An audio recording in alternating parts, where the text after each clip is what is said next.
sudah berkenan hadir untuk menghadiri acara pada siang hari ini, yakni pada acara diseminasi budaya positif di sekolah, yang nantinya akan saya bawakan beberapa materi dan kita nanti akan praktek terlebih dahulu. Oke, sebelum ke materi, biar menambah semangat kita ice breaking sebentar, ya. Silahkan nanti Bapak Ibu melakukan apa yang saya katakan. Yang saya katakan tepuk tangan 1, 2 atau 3. Misalnya saya bilang tepuk tangan 1, tepuk tangan 2, tepuk tangan 3. Oke, selain itu tidak, ya. Bisa dimulai? Oke. Tepuk tangan 1, tepuk tangan 2, tepuk tangan 3, tepuk tangan 1, tepuk tangan. Oke, masih ya, masih konsentrasi ya. Tepuk tangan 1, tepuk pramuka. Oke, sudah ya. Yang pertama yakni dengan konsep cobalah terlebih dahulu. Yang pertama, Anda dan teman Anda akan melakukan kegiatan cobalah buka. Anda adalah si A. Oke, langsung praktek aja, nih. Saya minta bantuan mungkin dari Bu Elva sama Bu Marita. Boleh ke depan? Ya, ke depan sebentar di sini. Nah, kasih apa ya nanti biar Bu Marita mau jadian? Bu Elva mau jadian? Oke,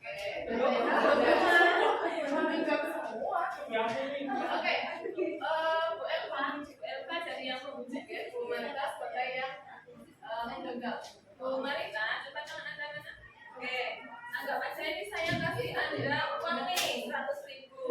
Digenggam ya, digenggam kencang-kencang karena nanti Bu Elva akan berusaha untuk meminta uang Anda yang sudah saya berikan tadi. Bu Elva tugasnya, silakan Anda berusaha membuka genggaman dari Bu Marita. Terserah, boleh dipaksa, boleh ditarik, boleh dirayu, boleh dialam-alam, gitu juga boleh. Yang penting berusaha untuk menggenggam tangannya Bu Marita. Disimpan dulu ya, biar kelihatan. Ya, sekarang. Oke,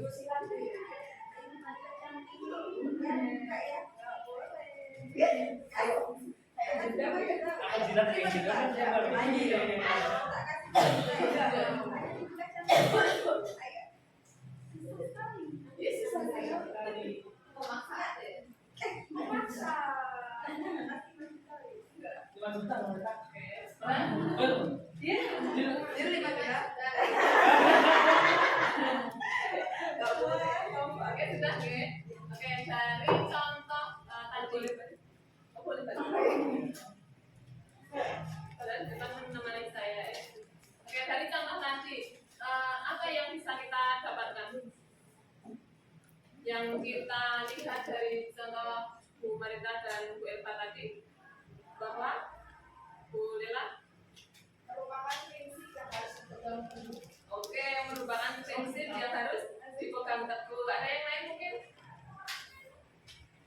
Oke, betul ya, bahwa yang harus kita pegang teguh adalah prinsip dan kita adalah pengendali terhadap kontrol diri kita sendiri, bukan orang lain yang mengendalikan kita.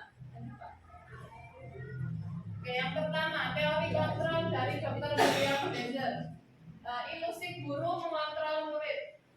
Pada dasarnya, kita tidak dapat memaksa murid untuk berbuat sesuatu jikalau murid tersebut memilih untuk tidak melakukannya.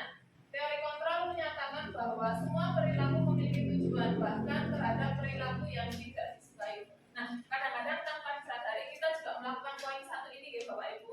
Kadang-kadang meskipun anak-anak tidak suka, kita dengan cara halus kita masih harus memaksa anak untuk melakukan. Yang kedua, ilusi bahwa semua penguatan positif efektif dan bermanfaat. Yaitu penguatan positif atau bujukan adalah bentuk-bentuk kontrol.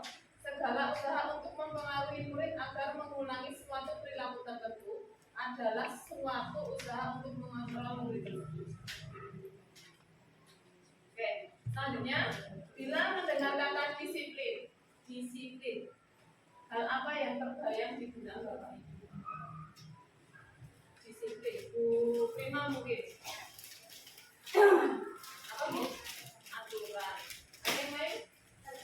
Tertib. Ya. Kata disiplin itu biasanya identik dengan peraturan, tata tertib, dan tanggung jawab. Oke,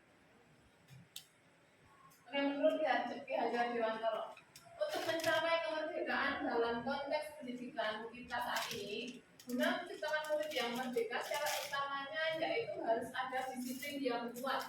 Disiplin yang dimaksud adalah disiplin diri yang memiliki motivasi internal.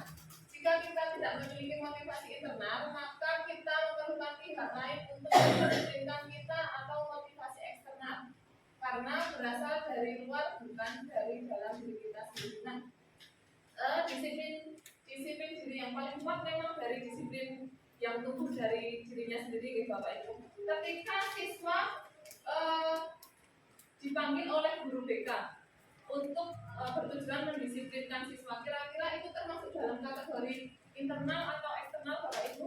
Eksternal. Jadi murid itu disiplin karena memang ada aturan dari sekolah atau dari guru. Pemikiran Ki Hajar Dewantara ini sejalan dengan pandangan Dianet Gosen. Disiplin diri dapat membuat seseorang menggali potensinya menuju kepada sebuah tujuan, sesuatu yang dihargai dan bermakna. Dengan kata lain, seseorang yang memiliki disiplin diri berarti mereka bisa bertanggung jawab terhadap apa yang dilakukan karena mereka mendasarkan tindakan pada nilai-nilai kebajikan. Oke, dari Diana ini berkata bahwa seorang yang disiplin sudah pasti dia memiliki sifat rasa tanggung jawab. Berikutnya nilai-nilai kebajikan universal. Nilai-nilai kebajikan adalah nilai yang disepakati bersama, lepas dari suku bangsa, agama, bahasa maupun latar belakang. Oke, 5 organisasi atau institusi yang memiliki nilai kebajikan ini nanti tidak kita ulas semuanya nih Bapak Ibu, mungkin hanya 1 atau 2 saja. Yang pertama yaitu profil pelajar Pancasila. Nah, ini poin yang paling digaungkan untuk saat ini. Untuk yang kedua 9 pilar karakter. Yang ketiga dari Ibu Primary Years Program. Yang keempat petunjuk seumur hidup dan keterampilan hidup. Yang kelima The 7 Essential Virtues. Yang ke-6 9 pilar karakter. Oke, yang pertama untuk profil pelajar Pancasila. Ini yang baru digaungkan di seluruh sekolah di Bapak Ibu. Yang pertama ada beriman, bertakwa, dan berakhlak mulia, mandiri, berkenalan kritis, berkebinekaan global, gotong royong, dan kreatif. Nah, selanjutnya yang saya ambil contoh adalah The Virtues Project. Nah, ini ada peduli, keterukuran, kebersihan, sampai nanti ke dalam ketegasan. Kemudian teori motivasi. Nah, untuk teori yang kedua ini, Diana Gosen dalam bukunya Restricting School Discipline menyatakan ada 3 motivasi perilaku manusia. Yang pertama yaitu untuk menghindari ketidaknyamanan atau hukuman. Yang kedua, untuk mendapatkan imbalan atau penghargaan dari orang lain. Yang ketiga, untuk menjadi orang yang mereka inginkan dan menghargai diri sendiri dengan nilai-nilai yang mereka percaya. Selanjutnya, untuk menghindari ketidaknyamanan atau hukuman, kira-kira apa yang terjadi apabila saya tidak melakukannya? Kira-kira apa Bapak Ibu kalau untuk menghindari ketidaknyamanan tersebut, apabila kita tidak melaksanakan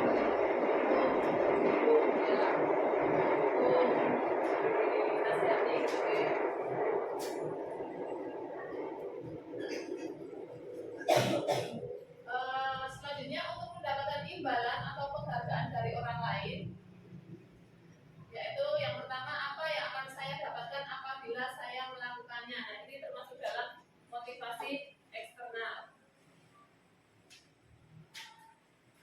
Kemudian untuk menjadi orang yang mereka inginkan dan menghargai diri sendiri dengan nilai-nilai yang mereka percaya, pertama, akan menjadi orang yang seperti apa apabila saya melakukannya.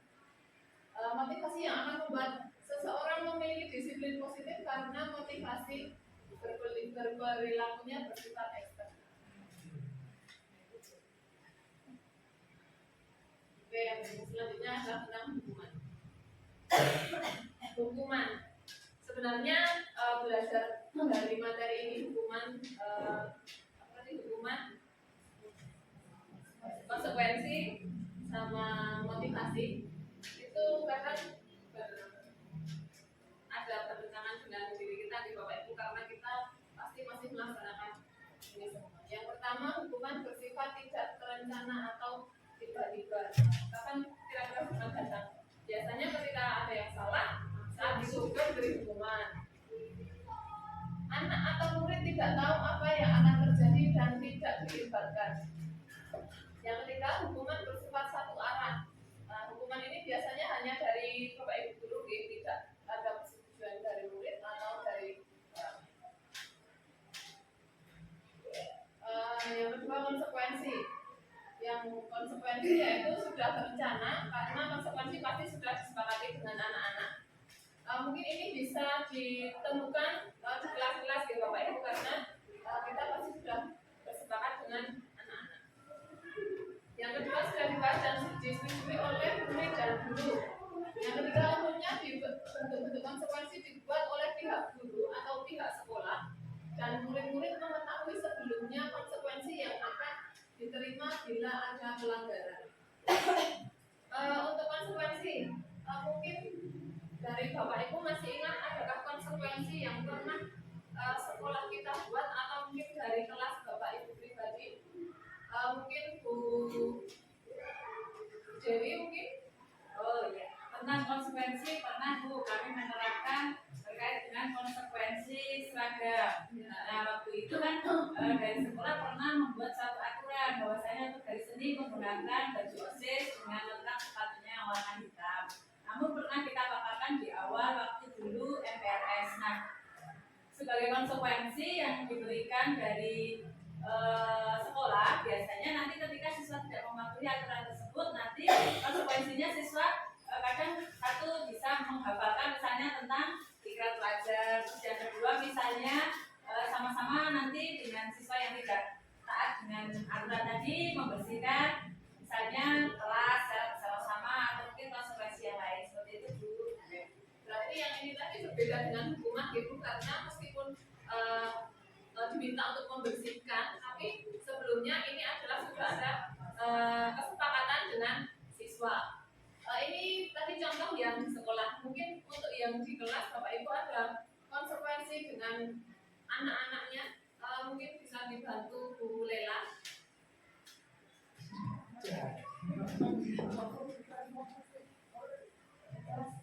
Konsekuensi di kelas Bu. Bu Lela pasti di kelas punya konsekuensi dengan anak-anak. Misalnya mau yang terlambat mau gimana, yang rame mau gimana. Ya kalau di kelas saya ya Bu ya, biasanya akan sudah disepakatan. Jadi nanti setiap ada anak yang masuk terlambat itu akan membersihkan kelas nanti setelah pulang sekolah. Oke, semua sudah setuju diskusi. Sudah setuju dan tidak ada protes-protes lagi. Pernah dilaksanakan Bu? Sudah. Aman nggih? Aman. Lanjut Pak.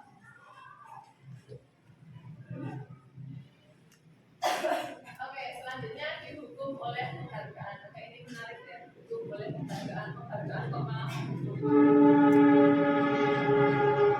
kok bisa Alfifon mengungkapkan baik penghargaan maupun hukuman adalah cara-cara mengontrol perilaku seseorang yang menghancurkan potensi untuk pembelajaran yang sesungguhnya. Menurut Kon, secara ideal tindakan belajar itu sendiri adalah penghargaan yang sesungguhnya. Oke, ini tadi ada contohnya dulu Bapak Ibu. Dihukum oleh penghargaan. Yang tadi yang judulnya ini. Judulnya dihukum oleh penghargaan. Adakah Bapak Ibu yang pernah melaksanakan atau memberi penghargaan terhadap siswa? Marita mungkin pernah coba ceritakan penghargaan seperti apa diberikan ke anak? Memberikan penghargaan berupa olive kepada salah satu siswa yang mendapat nilai tertinggi. Waktu itu kegiatannya PTS atau ulangan? Ulangan, oke. Jadi di kelas ada yang diberikan olive ketika mendapat nilai tertinggi. Oke. Selanjutnya nanti di ulangan berikutnya ada lagi waktu membuat faktor. Seandainya tidak ada, apakah siswa tersebut masih bersemangat untuk mendapat? Masih bersemangat. Masih bersemangat, masih bakal biar berarti semangat dan motivasinya. Tidak diketahui oleh siswa itu sendiri. Oh, tidak ada perjanjian di Iya. awal. Oke, mungkin ketika ada kesepakatan di awal mau diberikan hadiah, itu mungkin yang kurang baik ya, karena yang dituju anak-anak adalah hadiahnya. Nah, motivasinya justru nanti anak-anak adalah hadiah.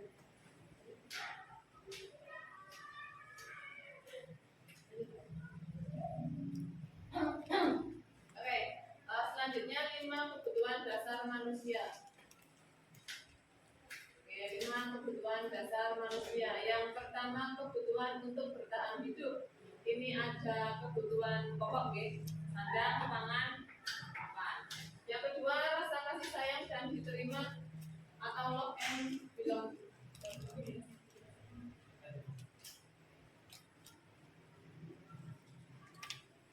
Oke, ini untuk yang bertahan hidup tadi ya. Ini yang nomor 2, kebutuhan sayang dan rasa diterima.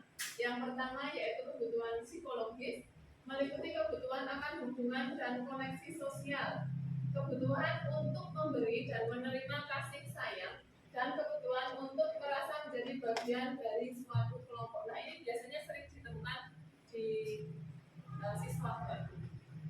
Kemudian yang kedua meliputi keinginan untuk tetap terhubung dengan orang lain seperti teman, keluarga, pasangan hidup, teman kerja, binatang peliharaan, dan kelompok di mana kita bergabung. Nah, untuk kasih sayang dan diterima itu biasanya yang pernah saya temui di kelas itu Bapak Ibu, mungkin ada salah satu siswa yang sebenarnya ingin bergabung dengan kelompok siswa yang lain. Nah, di situ pasti siswa akan berupaya bagaimana dia untuk bisa masuk dalam kelompok tersebut karena dia ingin diterima oleh teman-temannya. Yang kedua penguasaan atau kebutuhan pengakuan atas kemampuan. Yang pertama kebutuhan psikologis, yang kedua berhubungan dengan kekuatan untuk mencapai sesuatu, menjadi kompeten, menjadi terampil, diakui atas prestasi dan keterampilan kita, didengarkan dan memiliki rasa harga diri. Sebenarnya untuk di bagian penguasaan ini ada dampak positifnya bukan? Ada manfaatnya tidak dong?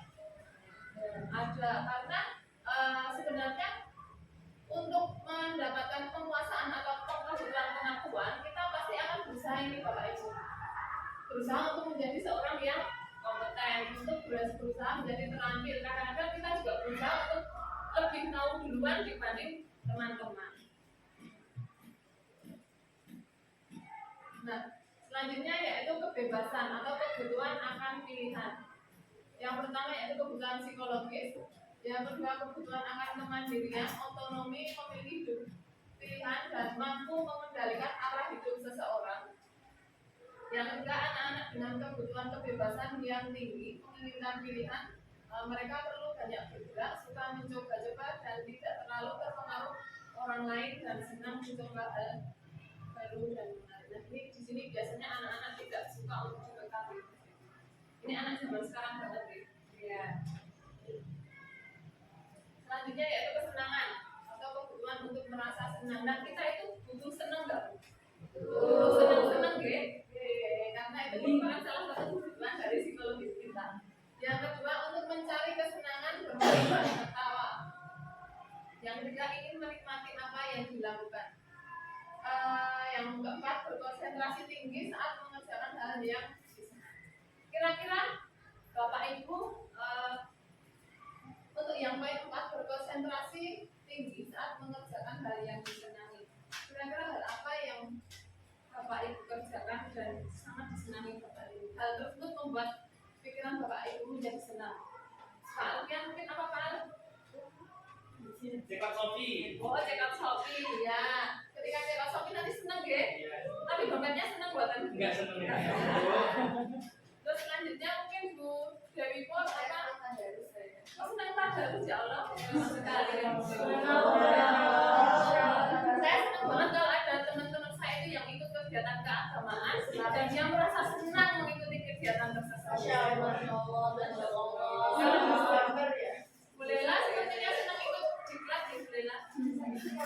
Ada sertifikat. Iya, sertifikat mana ya Bu ya? Oke, selanjutnya. Oke, selanjutnya yaitu materi keyakinan kelas. Sebelum masuk ke keyakinan kelas Bapak Ibu, mungkin ada yang mau ditanyakan atau di-sharingkan bersama-sama dengan teman-teman terkait dengan hukuman, konsekuensi. Hukuman itu sering loh kita lakukan pastinya. Bukan sering sih, pasti pernah kita lakukan. Bu Desi pernah belum Bu Desi? Sering. Ya, sering pernah. Contohnya waktu itu seperti apa Bu Desi? Mungkin bisa diceritakan dengan benar-benar. Contohnya seperti apa Bu Desi? Ya, jadi kalau di kelas kami kebetulan setiap awal pertemuan ya pasti ada yang namanya keyakinan kelas. Dan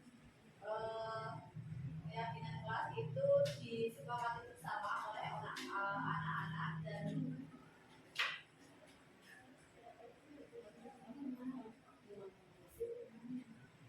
hukuman Iya, hukuman. Terkait tentang hukuman dan konsekuensi di kelas mungkin Bu Desi pernah melaksanakan atau melakukan dengan anak-anak. ya kalau saya kebetulan kalau di kelas ketika sedang menjelaskan kemudian ada siswa yang lain biasanya nanti anak itu saya minta maju kemudian menjelaskan apa yang saya jelaskan Biar anak-anak juga tahu rasanya menjelaskan di depan kelas ya. Ada lagi mungkin Bapak Ibu? Bu Dewi mungkin? Jadi kalau di pelajaran saya anak-anak saya berperawatan ya jadi ketika kita di lab untuk praktikum ketika saya menjelaskan atau Bapak Ibu guru politik menjelaskan tapi siswa itu tidak mendengarkan dan membuat kegaduhan atau mengajak teman-teman yang lain. Nah, ini yang saya suruh ke depan untuk menjelaskan ulang bagaimana sih cara praktek itu seperti apa pada baru. Oke, hampir sama gitu. Berarti kalau ada yang rame disuruh untuk. Oke, kita lanjut ya Bapak Ibu. Masih semangat atau Bapak Ibu? Masih siap ya? Ya. Oke, yang kedua yaitu tentang keyakinan kelas. Coba yang pertama kita renungkan.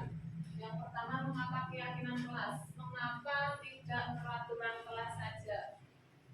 Yang kedua, mengapa adanya keyakinan kelas penting untuk terbentuknya sebuah budaya positif?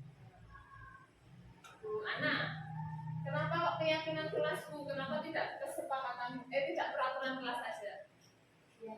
Menurut saya karena untuk keyakinan kelas sendiri itu merupakan kesepakatan bersama yang dilakukan oleh siswa-siswa kita.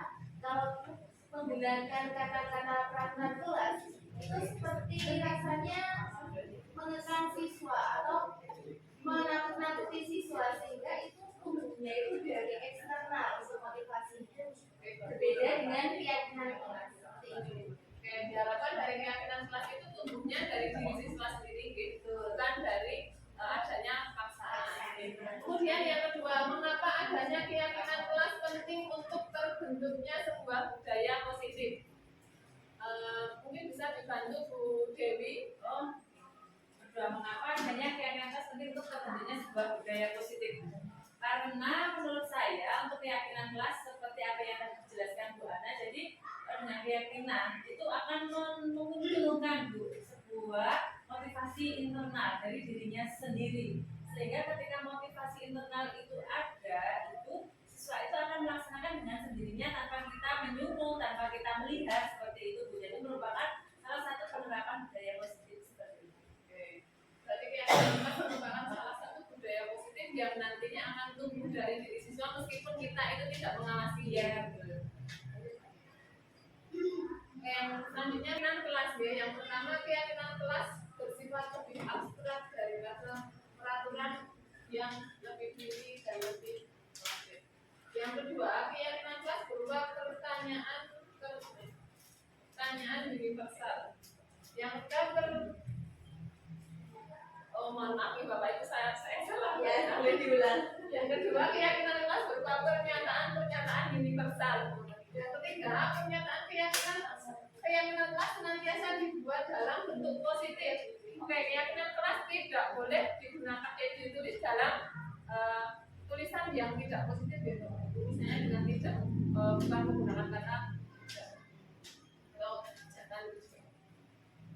Yang keempat keyakinan kelas hendaknya tidak terlalu banyak sehingga mudah diingat dan dipahami oleh semua warga kelas. Mungkin jika keyakinan kelasnya terlalu banyak, mungkin bisa didiskusikan membuat akronim nanti biar anak-anak mudah untuk memahami. Yang kelima keyakinan kelas sebaiknya sesuatu yang diterapkan di lingkungan tersebut. Yang keenam semua warga kelas hendaknya ikut berkontribusi dalam pembuatan keyakinan kelas lewat kegiatan curah pendapat. Yang ketujuh bersedia meninjau kembali keyakinan kelas dari waktu ke waktu. Oke, yang poin yang ketujuh ini sifatnya kita mengevaluasi kelas kita yang sudah dibuat keyakinan ini. Pembentukan keyakinan kelas yang pertama memberikan kesempatan siswa untuk curah pendapat tentang aturan-aturan kelas. Yang kedua mencatat semua masukan-masukan dari para murid. Yang ketiga, gantilah kalimat-kalimat dalam bentuk negatif menjadi bentuk positif. Untuk yang nomor 1 dan nomor 2, keyakinan kelas itu berarti semua siswa harus usul nih Bapak Ibu, tidak terkecuali. Jadi semua siswa harus usul. Terus yang ketiga, gantilah kalimat-kalimat dalam bentuk negatif menjadi positif. Contohnya, tidak membuang sampah sembarangan. Kira-kira kalau diubah menjadi kalimat yang positif seperti apa Bapak Ibu? Buang sampah pada tempatnya. Buang sampah pada tempatnya. Oke, pinter nih Bapak Ibu. Yang keempat, beberapa peraturan telah disatukan menjadi beberapa keyakinan. Oke, ini kaitannya dengan sepakatnya dari siswa satu kelas.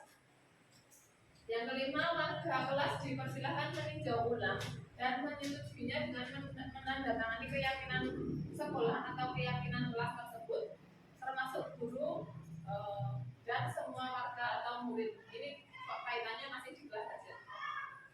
Terus yang keenam, keyakinan sekolah atau kelas selanjutnya bisa diletakkan di dinding kelas di tempat yang mudah dilihat seluruh warga kelas.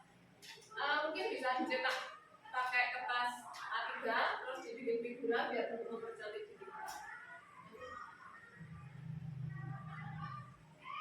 Oke, langkah-langkah pembentukan keyakinan kelas. Nah, ini ada beberapa langkahnya nih Bapak Ibu. Yang pertama berdiskusi membuat peraturan kelas.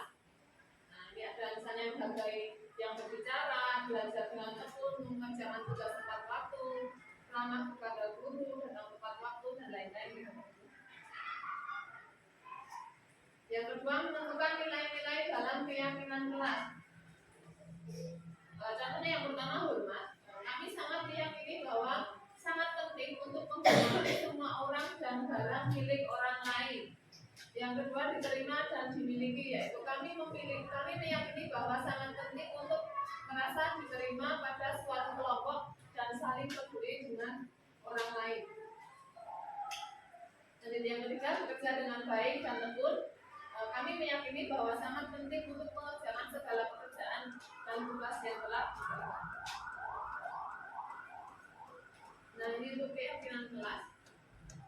Ada keyakinan kelas 1, keyakinan kelas yang kelima, dan ini ada contohnya hormat, bekerja, diterima dan dimiliki. Nah, untuk yang hormat ada tampak seperti dan tidak tampak seperti. Yang tampak seperti ada datang tepat waktu, yang tidak tampak seperti adalah sering hadir terlambat. Selanjutnya ini Bapak Ibu bisa dibaca-baca sendiri.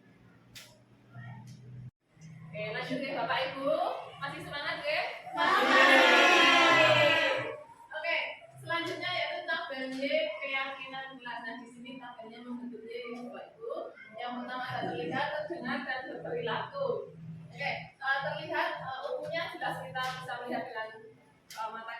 dengar dan berperilaku. Yang pertama contoh terlihatnya yaitu berempati terhadap perasaan orang lain.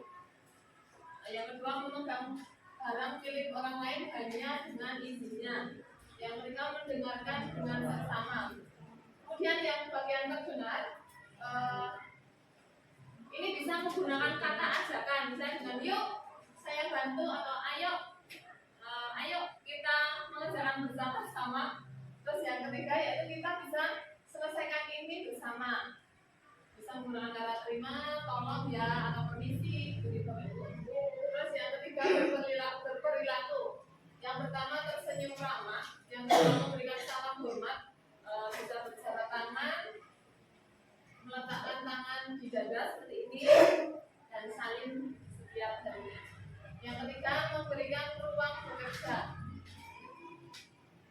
Lanjut Bapak Ibu, berikutnya adalah 5 posisi kontrol guru terhadap murid.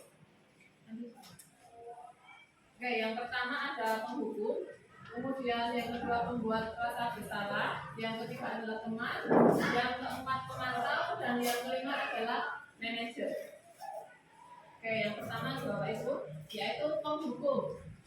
Nah, penghukum ini biasanya seorang penghukum bisa menggunakan hukuman fisik maupun hukuman verbal.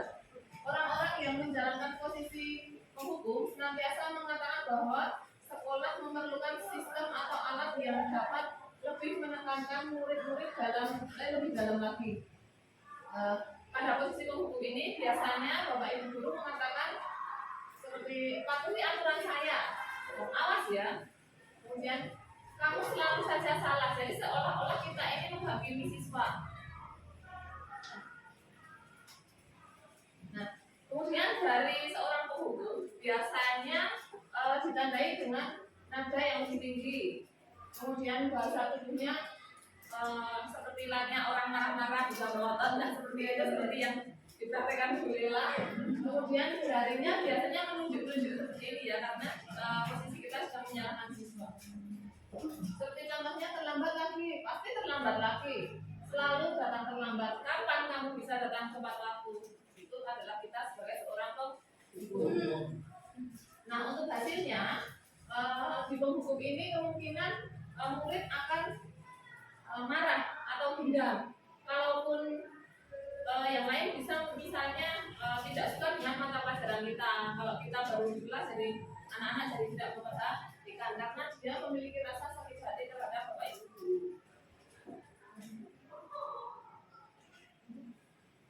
Oke. Yang kedua adalah pembuat merasa bersalah. Nah, di sini yang ditekankan seolah-olah yang kita bicarakan ini biar siswa itu tahu salahnya, lebih merasa bersalah terhadap apa yang dilakukan. Nah, pada posisi ini biasanya guru akan bersuara lebih lembut. Nah, bedanya dengan penghukum, kalau penghukum tadi suaranya keras, kalau pembuat merasa bersalah ini lebih lembut. Terus membuat rasa bersalah akan menggunakan keheningan yang membuat orang lain merasa tidak nyaman, bersalah atau rendah diri. Biasanya kalau di BK seperti ini baru diterima. Ya, biasanya diterapkan oleh guru BK. Nah, seperti ini contohnya, ibu sangat kecewa sekali dengan kamu. Biasanya anak-anak itu ketika diajak berbicara empat mata dan nada kita lebih lembut, biasanya lebih tenang, lebih diam, tapi nggak tahu di belakang dia seperti apa. Kemudian yang kedua, berapa kali Bapak Ibu harus memberitahu kamu, karena ini salahnya diulang-ulang terus. Terus yang ketiga, gimana coba kalau orang tua kamu sampai tahu kamu berbuat seperti ini? Nah, ini dia akan lebih merasa bersalah lagi karena orang tua tahu kelakuan siswa di sekolah. Kemudian di posisi ini, murid akan memiliki penilaian diri yang buruk tentang diri mereka. Ini membuat siswa itu jadi insecure terhadap dirinya gitu. Dia jadi nggak pede karena sudah dibuat semakin bersalah. Murid merasa tidak berharga dan telah mengecewakan orang-orang yang disayanginya. Oke. Lanjut, membuat merasa bersalah dengan nada suara lebih memelas, halus, sedih, dan bahasa tubuh merapat pada anak dan terkesan lebih lesu. contohnya ya. Kemudian untuk hasilnya, murid akan merasa bersalah telah mengecewakan orang tua atau bapak ibu gurunya. Kemudian murid akan merasa menjadi orang yang gagal dan tidak sanggup membahagiakan orang lain. Kadang-kala sikap seperti ini lebih berbahaya dari sikap menghukum. Kenapa kira-kira bapak ibu kok di poin membuat merasa bersalah ini seolah lebih berbahaya dari menghukum? Muridnya tertekan. Karena membuat siswanya tertekan dari darinya. Suatu saat dia bisa tiba-tiba oke, yang ketiga teman. Biasanya yang paling mudah yang ini ya, karena kita memposisikan siswa kita sebagai teman dan siswa menganggap kita sebagai teman. Yang pertama, guru pada posisi ini tidak akan menyakiti murid, namun akan tetap berupaya memanggil murid melalui persuasi. Posisi teman pada guru bisa negatif maupun positif. Posisi di sini berupa hubungan baik yang terjalin antara guru dan murid. Guru di posisi teman menggunakan hubungan baik dan humor untuk mempengaruhi seseorang. Salah satunya mereka akan berkata, ayo bantulah demi bapak, kamu jangan begitulah demi ibu loh. Beliau pernah seperti itu? Terus kemudian ya sudah, kali ini tidak apa-apa, nanti sudah dibereskan. Hal negatif dari posisi teman, yaitu bila suatu saat guru tersebut tidak dapat membantu, maka murid akan kecewa dan berkata, saya pikir bapak itu adalah teman saya. Nah, biasanya anak-anak bilangnya, Bu, kita kan koncong. Dia merasa kita itu seperti temannya. Kemudian murid merasa dikecewakan dan tidak mau lagi berusaha.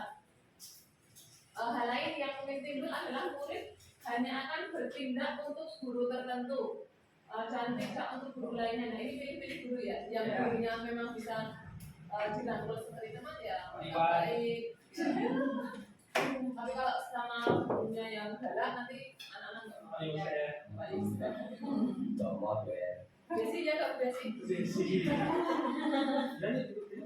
Terus untuk yang teman, biasanya nada suaranya lebih lama, akrab dan bercanda. Ya kita memang seperti layaknya teman. Dan bahasa tubuhnya merapat pada murid, mata dan senyumnya silakan. Nah, kemudian untuk hasilnya murid akan merasa senang dan akrab dengan guru. Nah, ini sebenarnya banyak diterapkan di sekolah kita ya. Ini termasuk dampak yang positif, hanya saja di sisi negatif murid menjadi tergantung pada guru tersebut. Bila ada masalah, dia merasa bisa mengandalkan guru tersebut untuk membantunya. Tapi lain dari posisi teman, mereka hanya akan berbuat sesuatu bila yang menyuruh adalah guru tersebut. Yaitu tadi kembali ke pilih-pilih guru. Yang keempat adalah pemantau. Ini nanti seperti hampir mirip dengan pemantau berarti mengawasi. Pada saat kita mengawasi, kita bertanggung jawab atas perilaku orang-orang yang kita awasi. Posisi pemantau berdasarkan pada peraturan-peraturan dan konsekuensi. Dengan menggunakan sanksi atau konsekuensi, kita dapat memisahkan hubungan pribadi kita dengan murid sebagai seorang yang menjalankan posisi pemantau. Kemudian pertanyaan yang bisa diajukan antara lain, yang pertama, peraturannya apa? Biasanya kalau ada siswa yang melanggar peraturan nih, nggak pakai sepatunya, nggak sesuai aturan, kita pasti tanya dulu, peraturannya apa hari ini? Itu kita berarti sebagai seorang pemantau. Terus yang kedua, apa yang telah kamu lakukan? Kemudian sanksi atau konsekuensinya apa? Nah, ini biasanya terkait dengan kesepakatan yang sudah dibuat. Kemudian seorang pemantau sangat mengandalkan perhitungan catatan data yang didapat digunakan sebagai bukti atas perilaku seseorang. Dan di posisi pemantau ini biasanya ketika ada siswa yang sudah melakukan kesalahan itu ditanya lagi, yang kemarin kamu sudah melakukan hal seperti ini, kenapa kok melakukan lagi? Posisi ini akan sendiri berawal dari teori stimulus respons yang menunjukkan tanggung jawab guru dalam mengontrol murid.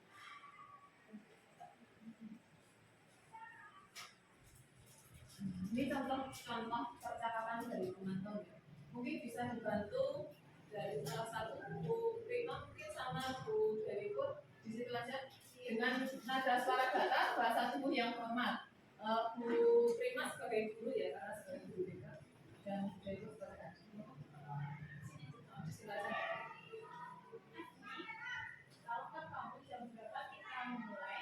Kalau kamu terlambat 15 menit, apakah kamu sudah mengerti konsekuensi yang harus dilakukan bila terlambat? Pak, saya harus tinggal kelas pada jam istirahat nanti dan mengerjakan tugas pertemuan saya.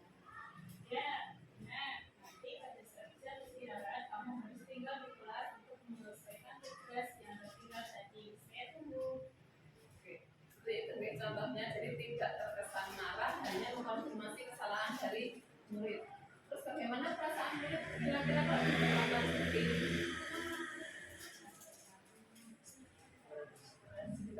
Rasa terhati, Gimana? rasa terhati. Terus apa begini? Itu tapi buat tidak nyaman. Dia mengerjakan sesuatu dengan terpaksa. Ya, dia melakukan sesuatunya dengan terpaksa. Ya. Kemudian untuk hasilnya yaitu murid memahami konsekuensi yang harus dijalankan karena telah melanggar salah satu peraturan sekolah. Nah, seperti yang tadi kan peraturannya siswa harus tetap tinggal di kelas untuk mengerjakan tugas meskipun tidak istirahat. Nah, siswa sudah memahami konsekuensinya. Terus pada guru tidak menunjukkan suatu emosi yang berlebihan. Terus tadi yang digerakkan Bu Prima juga tidak marah. Kemudian menjadi marah atau membuat terasa bersalah. Murid tetap dibuat tidak nyaman yaitu dengan harus tinggal kelas pada waktu jam istirahat dan mengerjakan tugas. Kemudian guru tetap harus memantau murid pada saat mengerjakan tugas di jam istirahat karena murid tidak bisa ditinggal seorang diri. Nah, ini fungsinya guru sebagai seorang pemantau. Nah, kemudian di posisi terakhir adalah di posisi manajer. Diharapkan kita sebagai bapak ibu penerapannya bisa di posisi manajer bapak ibu, tidak di bagian hukum ataupun yang lain. Di posisi terakhir yaitu manajer, yaitu posisi di mana guru berbuat sesuatu bersama dengan murid, mempersilahkan murid untuk mempertanggungjawabkan perilakunya, mendukung murid agar dapat menemukan solusi atas permasalahannya sendiri. Kemudian seorang manajer telah memiliki keterampilan di posisi teman maupun pemantau. Jadi bisa di posisi teman, sudah pula di posisi pemantau. Bisa jadi di waktu tertentu kembali kepada kedua posisi tersebut bila diperlukan. Namun, bila kita menginginkan murid-murid kita menjadi manusia yang lebih merdeka, mandiri dan bertanggung jawab, maka kita perlu mengacu kepada restitusi yang dapat menjadikan murid kita seorang manajer bagi dirinya sendiri. Nah, di restitusi ini nanti akan kita bahas berikutnya. Kemudian di manajer, murid diajak untuk menganalisis kebutuhan dirinya maupun kebutuhan orang lain. Oke, di sini penekanannya bukan pada kemampuan membuat konsekuensi, namun dapat berkolaborasi dengan murid bagaimana memperbaiki kesalahan yang ada. Seorang manajer akan berkata seperti ini, apa yang sudah kita yakini atau apa yang sudah kita buat kesepakatan sebelumnya. Nah, ini nanti kembali ke keyakinan kelas yang sudah dibuat Bapak Ibu. Kemudian apa kamu meyakini perbuatan kamu ini baik? Itu juga bisa. Kemudian jika kamu meyakininya, apakah kamu bersedia untuk memperbaiki diri? Jika kamu memperbaiki ini, hal ini menunjukkan apa tentang dirimu? Nah, tugas kita sebagai seorang manajer bukan untuk mengatur pribadi siswa, namun kita membimbing murid untuk mengatur dirinya ke arah yang lebih baik. Seorang manajer bukan memisahkan murid dari kelompoknya, tetapi mengembalikan murid tersebut ke kelompoknya dengan kondisi yang lebih baik dan lebih kuat. Nah, ini contoh percakapan seorang manajer. dengan nada suara tulus, bahasa tubuh tidak kaku dan mendekat ke murid. Kita coba lagi untuk gurunya, mungkin Bu April ya, dan Aji adalah Pak Yusuf. Oke, Aji, apakah kamu mengetahui jam berapa sekolah dimulai? Tahu Pak, jam 7. Ya, jadi kamu terlambat. Kira-kira bagaimana kamu akan memperbaiki masalah ini? Saya bisa menanyakan teman saya Pak untuk mengejar tugas yang tertinggal. Baik, itu bisa dilakukan. Apakah besok akan ada masalah untuk kamu agar bisa hadir tepat waktu ke sekolah? Tidak Pak, saya bisa hadir tepat waktu. Baik, saya hargai usahamu untuk memperbaiki diri. Bagaimana? Oke, kurang lebihnya seperti itu ya. Bahasa tubuhnya tidak kaku, terkesan lebih santai dan nada suara tulus. Nah, di posisi manajer ini yang tidak kalah penting adalah guru tetap tampak tersenyum karena kita tidak boleh membantu murid dengan mata yang melotot atau terkesan marah-marah. Nah, kemudian tujuan akhir di 5 posisi kontrol seorang guru adalah pencapaian seorang posisi manajer. Nah, yang diharapkan kita sebagai seorang guru ini dalam menghindarkan kesalahan murid adalah di posisi manajer, di mana posisi inilah murid dapat menjadi pribadi yang lebih mandiri, merdeka, dan bertanggung jawab atas segala perilaku dan sikapnya. Yang kemudian pada akhirnya dapat menciptakan lingkungan yang positif, nyaman, dan aman. Nah, sudah ada gambaran tentang memantau, menghukum, membuat merasa bersalah sampai manajer di Bapak Ibu. Nah, ini di sini ada contoh kasus, ada satu contoh kasus. Nah, silakan Bapak Ibu baca, kemudian nanti didiskusikan bersama-sama kira-kira contoh kasus ini nantinya tergolong dalam manajer kah, penghukum, atau pemantau. Kita beri waktu 5 menit ya Bapak Ibu.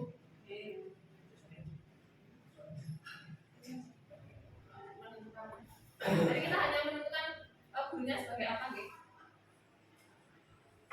Bisa dimulai mungkin diskusi atau ngobrol dengan teman-temannya.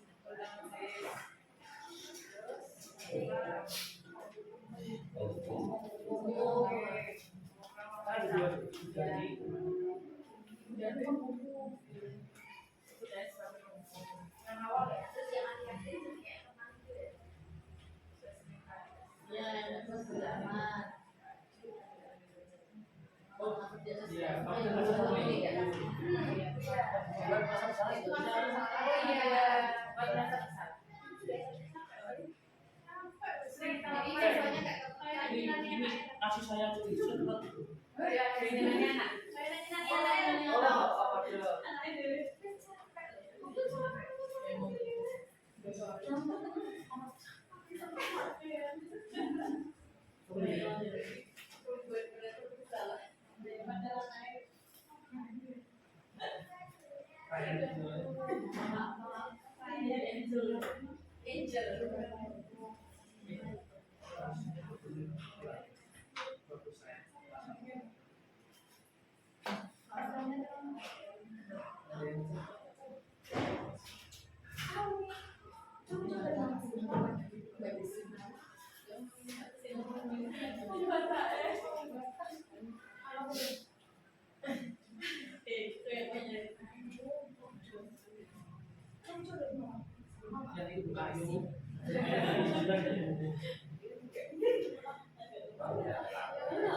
pertama itu posisinya Ibu Dani sebagai seorang penghukum Ibu. Ya, ditandai dengan apa Pak Alfian? Ada perkataan ayo Fajar, makanya jangan tidur-tiduran, lain kali perhatikan. Sudah sana, duduk kembali kira-kira sampai yang bisa. Oke, ya, oke. Ada yang lain Pak Alfian? Mungkin itu aja dulu. Belajar dulu ya. Kemudian untuk yang kedua, Bu Jenny mungkin. Yang kedua, membuat merasa bersalah. membuat rasa bersalah. Ditandai di bagian mana Bu Jenny? Ibu sudah capek-capek mengajarkan kamu tidak kasihan sama ibu. Bu Jenny pernah menerapkan seperti ini? Bu Jenny di kelas? Sudah pernah. Ya, nggak apa-apa sih sudah pernah mempraktekkan ini, tapi besok-besok kalau bisa sebagai manajer gitu. Bisa tetap dengan ramah dengan anak-anaknya. Oke. Dari materi 5 posisi kontrol. Ada yang mau ditanyakan Bapak Ibu? Atau mungkin ada yang mau kita bahas lagi? Sementara oke. Oke, untuk materi ini nanti kita lanjut di materi berikutnya, khusus untuk posisi kontrol guru. Semoga kita tetap bisa menjadi seorang manajer bagi peserta didik kita. Amin. Setelah ini lanjut ya. Nah, ini contohnya seketika restitusi. Restitusi yaitu sebuah cara menanamkan disiplin positif pada anak. Oh, itu mau dulu. Yang pertama yaitu proses penciptaan kondisi bagi murid untuk memperbaiki kesalahan mereka sehingga mereka bisa kembali pada kelompok mereka dengan karakter yang lebih kuat dan lebih baik. Oke, tujuan restitusi. Nah, ini ada banyak Bapak Ibu, saya bacakan beberapa saja. Restitusi bukan untuk menebus kesalahan, namun untuk belajar dari kesalahan. Yang kedua, restitusi yaitu memperbaiki hubungan. Yang ketiga, restitusi adalah tawaran, bukan paksaan. Yang keempat, restitusi menuntut untuk melihat ke dalam diri. Restitusi mencari kebutuhan dasar yang mendasari tindakan. Oke, selanjutnya bisa dibaca sendiri gitu Pak Ibu. Dr. William Blazer, orang yang bahagia akan mengevaluasi diri sendiri. Orang yang tidak bahagia akan mengevaluasi orang lain. Kita tergolong orang yang seperti apa, Pak Ibu? Berarti selalu mengevaluasi diri sendiri, deh. Evaluasi diri yang pertama. Saya tidak suka cara saya berbicara pada guru. Yang kedua, kesalahan yang pernah saya lakukan adalah najisnya contohnya. Yang ketiga yaitu besok lagi saya akan masuk dalam tahap evaluasi. Ini tujuan seketika restitusi, yaitu salah satu cara menanamkan disiplin. Selanjutnya kita ke contoh kasus gitu Bapak Ibu. Di sini ada pemeran Pak Joko, Mario dan Adi. Mungkin Pak Jokonya bisa dipraktekkan oleh Pak Alfian, karena di sini yang laki-laki hanya Pak Alfian. Untuk Mario dan Adinya, siapa sukarelawan mungkin Bu Lela satu sama Bu Elva tadi sudah. Fitri mungkin yang lumayan Bu Fitri.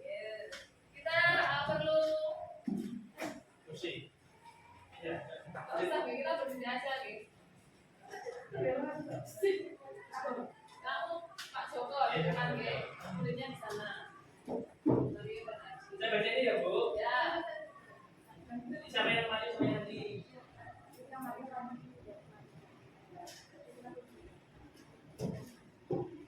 Ya. Mario, Adi, Bapak tadi dengar laporan dari guru BK di kantin, sepertinya kalian ada masalah ya. Ada yang bisa Bapak bantu? Kira apa yang terjadi? Iya Pak, tadi pas jam istirahat pagi kami main lempar-lempar makanan di kantin. Tapi tidak sengaja malah lempar wajar ibu Dina pas sekolah terdekat dia. Kalian kan lempar-lemparan makanan di kantin, kenapa aja Bina ketika bisa lewat? Iya Pak. Adi, kira ada informasi apa yang bisa kamu tambahkan? Kami tidak bermaksud memulainya, tapi Tapi apa? tidak sengaja. Apakah kalian tahu kalau kalian berada dalam masalah? Iya. Baiklah, Bapak di sini bukan untuk mencari siapa yang salah, tapi Bapak di sini untuk mencari penyelesaian sama-sama. Berpikir sama-sama tentang apa yang bisa kita lakukan untuk memperbaiki situasi ini. Kalian pasti melakukan itu ada alasannya ya. Pasti seru yang mainnya kalian makan begitu. Iya, Pak. Ya, Bapak bisa melihat kalian masa senang melakukannya. Tapi yang kalian lakukan merugikan orang lain sehingga sekarang kalian dalam masalah. Sekarang mari kita bicara tentang keyakinan kelas dan keyakinan sekolah kita. Apa yang kita percaya?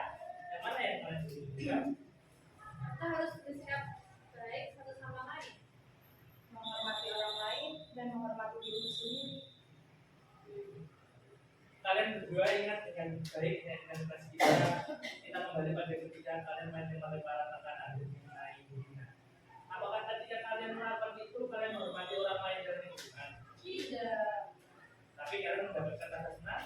Menurut Bapak ada cara untuk mendapatkan rasa senang tanpa merugikan orang lain. Bagaimana menurut kalian? Iya, Pak. Nah, sekarang kita selalu pindahkan keyakinan kelas kita. Itu kita ganti dari kelas bisa bergerak lebih baik lagi. Oke, boleh silakan kembali ke tempat duduk masing-masing. Oke, ini di sini berita muridnya akan sekali Bapak Ibu berada lempar-lempar makanan dan lain. Oke, di sini adalah contoh dalam penerapan segitiga restitusi. Hanya tadi kurangnya seharusnya segitiga restitusi dilaksanakan mungkin bisa dengan duduk dan lebih pendekatan terhadap murid. Itu di Bapak Ibu. Dan tadi itu mungkin di ekspresi siswanya segitiga restitusi itu ketika menjalankan harusnya seperti apa? Apakah gini-gini seperti tadi? Harusnya ada rasa merasa bersalah. Mungkin bisa ditunjukkan dengan menundukkan kepala. Oke, terima kasih Bapak Ibu. Sekian dulu dari saya, dari materinya. Mungkin ada hal yang ingin ditanyakan dari Bapak Ibu atau kita diskusikan bersama-sama. Halo Bapak Ibu.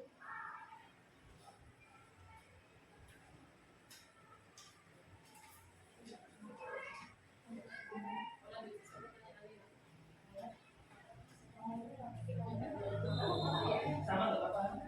Ya. Terima kasih Bu Novi untuk kesempatannya. Di sini saya ingin sharing dan juga menanyakan gitu.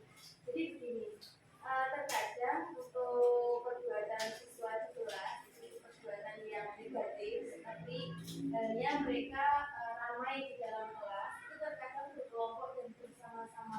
Jadi ada 5 bahkan lebih dari anak itu asik ngobrol semuanya. Dan untuk penanganan dengan segitiga restitusi ini yang saya tanyakan, itu apakah untuk teknisnya itu harus dilakukan per anak satu persatu atau bisa dilakukan secara berkelompok? Itu yang dapat saya tanyakan. Terima kasih. Oke, terima kasih Bu Ana atas sharing dan pertanyaannya. Tadi yang ditanyakan terkait siswa yang berkelompok dan membuat gaduh di kelas B. Untuk penerapan segitiga restitusi, mungkin nanti bisa dipanggil anak-anak tersebut dan kita bicara baik-baik. Tentunya menggunakan segitiga restitusi tadi. Bila memungkinkan, boleh nanti ditanyakan terhadap satu-satu. Tapi apabila waktu tidak memungkinkan, boleh bareng-bareng. Yang penting di dalam segitiga restitusi ini yang ditekankan adalah komunikasi kita terhadap murid. Jadi kita seolah-olah seharusnya tidak tampak untuk menghakimi murid karena tujuan dari segitiga restitusi salah satunya adalah untuk memperoleh siswa yang lebih baik lagi. Seperti itu. Mungkin ada pertanyaan lain atau mungkin ada yang mau menambahkan dari pertanyaannya Bu Ana? Sudah cukup Bapak Ibu. Oke, terima kasih atas